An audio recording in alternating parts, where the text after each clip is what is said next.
Assalamualaikum warahmatullahi wabarakatuh. Perkenalkan, nama saya Rika Wandoi. Di sini saya akan mempresentasikan tugas 8 dengan judul materi tentang memahami dan mendeskripsikan peranan supervisi pendidikan dalam memperbaiki efektivitas pembelajaran. Yang pertama ada pendahuluan, di mana supervisi pendidikan memiliki peran yang sangat vital dalam meningkatkan efektivitas pembelajaran. Supervisi pendidikan dapat membantu memastikan bahwa pembelajaran yang dilakukan di institusi pendidikan berjalan dengan baik dan memberikan manfaat yang optimal bagi peserta didik. Supervisi pendidikan melibatkan kegiatan pengawasan dan bimbingan terhadap guru-guru dan tenaga pendidik lainnya dalam melaksanakan tugas mereka. Definisi supervisi pendidikan. Yang pertama, supervisi pendidikan merupakan suatu sistem pengawasan dalam bimbingan yang dilakukan oleh pihak yang berwenang terhadap kegiatan pendidikan di suatu lembaga.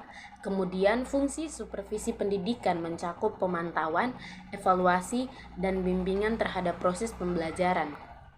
Kemudian ada tujuan supervisi pendidikan. Yang pertama, meningkatkan kualitas pembelajaran.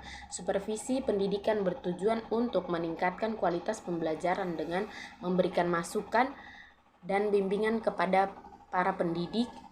Kemudian, memperbaiki praktik pengajaran. Supervisi pendidikan membantu pendidik dalam mengidentifikasi kelemahan dan mengembangkan keterampilan pengajaran mereka.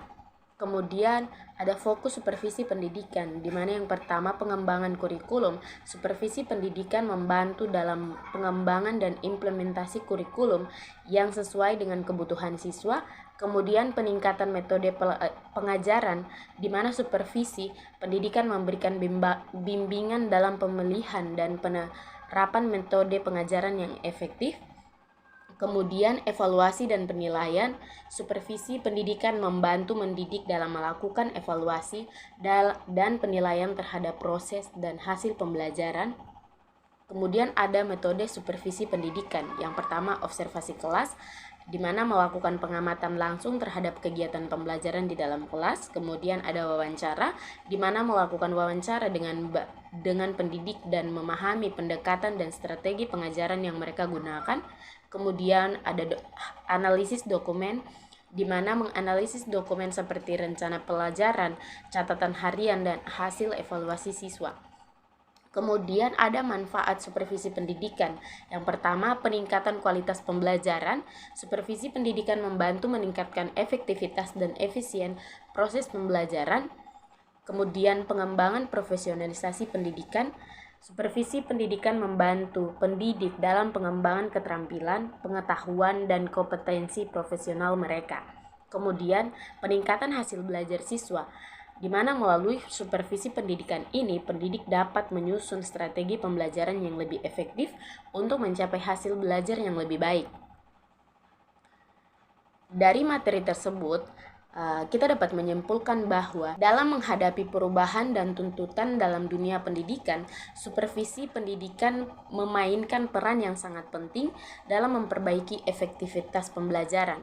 Melalui proses supervisi yang tepat, pendidik dapat meningkatkan kualitas pengajaran, dapat mengembangkan profesionalisme mereka, dan akhirnya meningkatkan hasil belajar siswa. Itu saja presentasi dari saya, kurang dan lebihnya saya mohon maaf. Wassalamualaikum warahmatullahi wabarakatuh.